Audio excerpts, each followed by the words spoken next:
Well, these tips will help you. Let me know if you have any questions in the comments down below, and don't forget to hit that like button.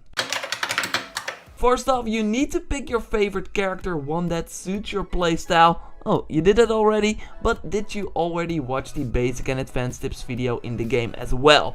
If not, be sure to do that to know what your character excels at and what you have to do. This doesn't mean that you can immediately do that. So that's why it's great to go to the how to play option in the menu and then choose duel practice. A level 0 bot doesn't fight back, while if you go for a level 1 bot, you're up against an aggressive raider that doesn't hesitate to attack you. First go for the level 0 bot and open the move list and try them one by one multiple times. You think you got it? Go for the raider level 1 bot and see if you can also perform under pressure.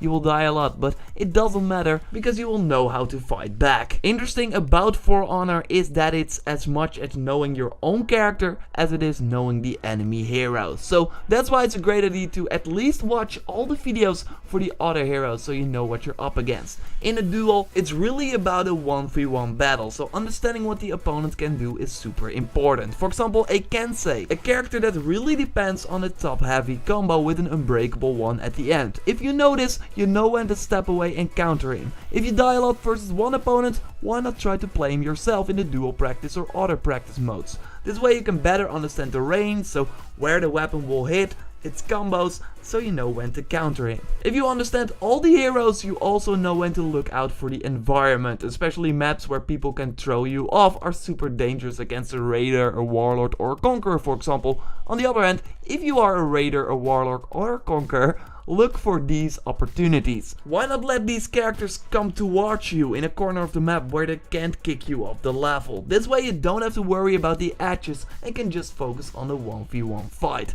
Tight spaces are also something you have to watch out for, especially against the raider and probably the lawbringer.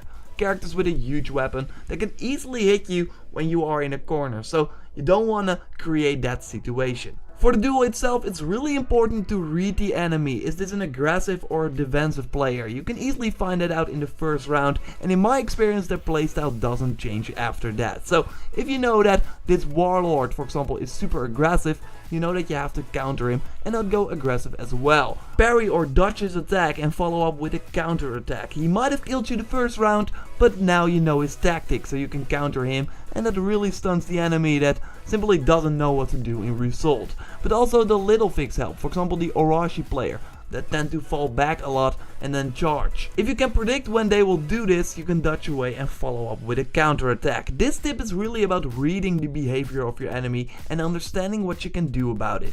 If after a duel you guys decide to do another one, you can of course choose the map. This tip is simple, but it requires some knowledge about your character and the maps, but you've done enough duels, so you probably know about this. Pick the map that suits your character the most. For example, the raider excels in areas where you can throw off enemies and you can also put them in a tight corner to easily hit them. If you know the maps that suit that playstyle the best, just pick them and you know that you have a better chance of victory. That's it, that's how you'll become a better For Honor duel player. I got way more For Honor content up on the channel, so be sure to subscribe. If you got any tips, let them know in the comments.